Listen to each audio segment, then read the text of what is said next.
Because I have seen some of the demands they have made. They have said that don't hire CASs, and I agree with them. They have said remove the office of the first lady, the spouse of the second lady, and all that, and I have agreed with them. They have said a couple of things that we already are in agreement. They have, of course, said some of the things, abolish the office of women rep. I've seen they have also said we should reduce the salaries of MPs to 200,000 or something. We need to do a whole of society, a whole of nation approach, so that if we are bringing down salaries from 1.1 trillion to 700 billion, that is something I am willing and I am ready to start with my own salary, going down to salaries of others, so that we can all live within our means. Let me tell you that I will not lie to the country that putting down the finance bill is going to be easy. I'll not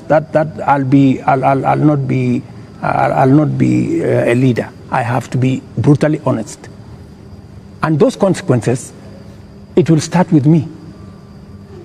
To cut down the budget in my office, to remove what we call austerity, to implement an austerity program that will cut down on unnecessary stuff, unnecessary offices, or offices that we can take down. I am ready to even engage the young people and for them to, because they want an engagement. I too want an engagement for us to agree.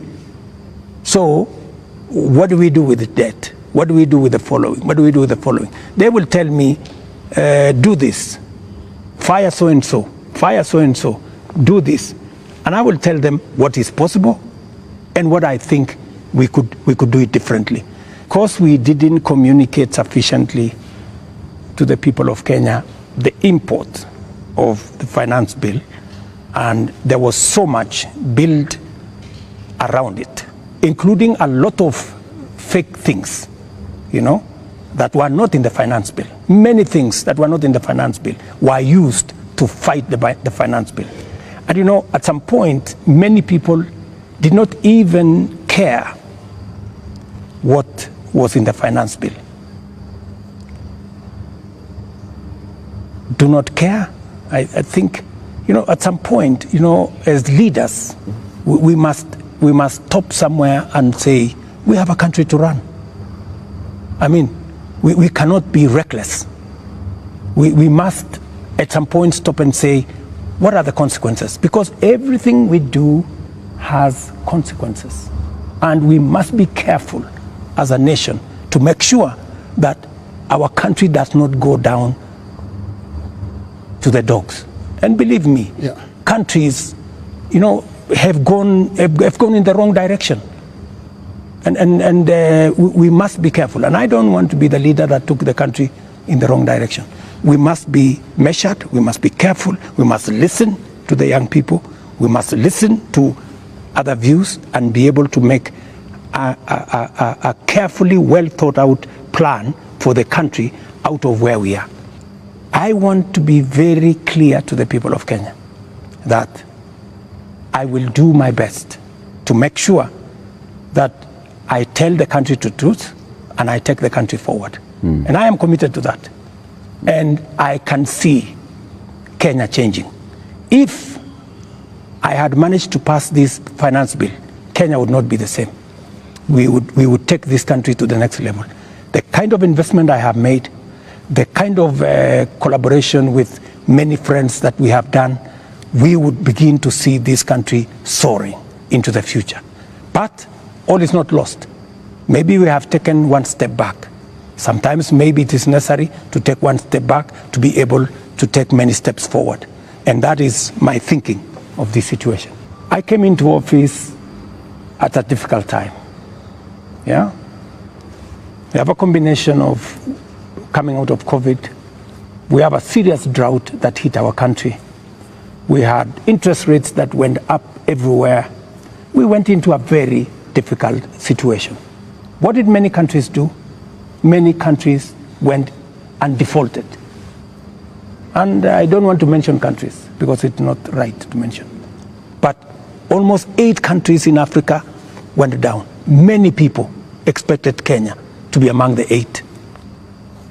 But believe you me, I have carefully managed the economy of Kenya. Kenya is not among the countries that have defaulted. If anything, we have running programs in Kenya. We have a whole housing program that is running. We have a whole digital program that is running. We have made changes in our education. We've hired more teachers. We've made sure that we have a new funding model for our universities. We have supported our farmers.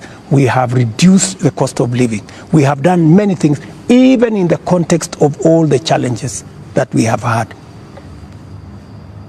I am telling you, I came in and I believe I'm the right person to be in this space when Kenya is in a difficult position, because I believe I am the person who can sort out the challenges that faces Kenya at a point like this. But when the public and the protesters, the Gen Z, some of who actually formed the base of your election campaign, are telling you, we are disappointed, you've not delivered. Hashtag Ruto must go. What do you tell them? Let me tell them the following. Good friends, the young people of our nation, my sons and daughters who supported me to win the election, I hear you. So I am telling the young people of our nation to be patient. Our housing program is rolling. We will be hiring more architects, we will be hiring more engineers, we will be hiring more professionals to support our housing program. In the next 2 years, we will have 300, maybe 1,000 people working in that space. Be patient. We are sorting out the challenges that are facing our digital space. We are rolling out our digital space. Young guys, by the end of next year, God willing, we will have a digital hub in every ward in Kenya, because we have already started that process. Every TVET in Kenya today has an ICT hub with young people monetizing their talent. I want to tell them we are full speed into manufacturing. That is why we're saying we're no longer importing clinker, we're no longer importing steel, we're no longer importing clinker, we are no longer importing furniture. We are going to stop importing eggs. We're going to stop importing onions and all this, because we want to promote our local manufacturing to be able to create jobs for them. We are no longer going to be importing diapers or sanitary pads from other countries. They are going to be manufactured here. Mr. President, I have worked with the industries to make sure that we create opportunities for these young people. We are going to work with them to deal with the challenge of corruption. We're going to work with them to cut down on government like this. I am going to make sure that we have a lean government that responds to the reality of where we are as a country. That is what I am telling my good young people. The young people. I am telling the JSS teachers, I had factored in 18 billion shillings in this year's finance bill to be able to transfer them to permanent and pensionable.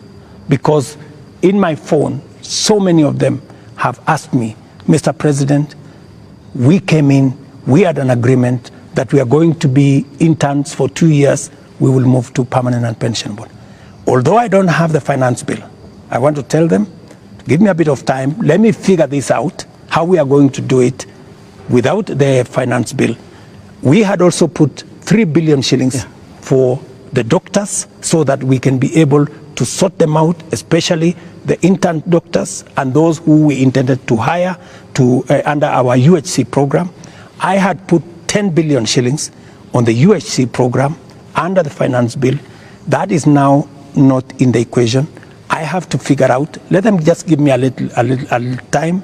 I'm going to figure it out again, because I know and I feel and I made a commitment to them that we will do this. So even in the absence of the finance bill, and even as we cut down on expenditure on many other areas, it is still my commitment that we will see what to do with them, so that the job they are doing in teaching our children, in treating our people, do not go to West.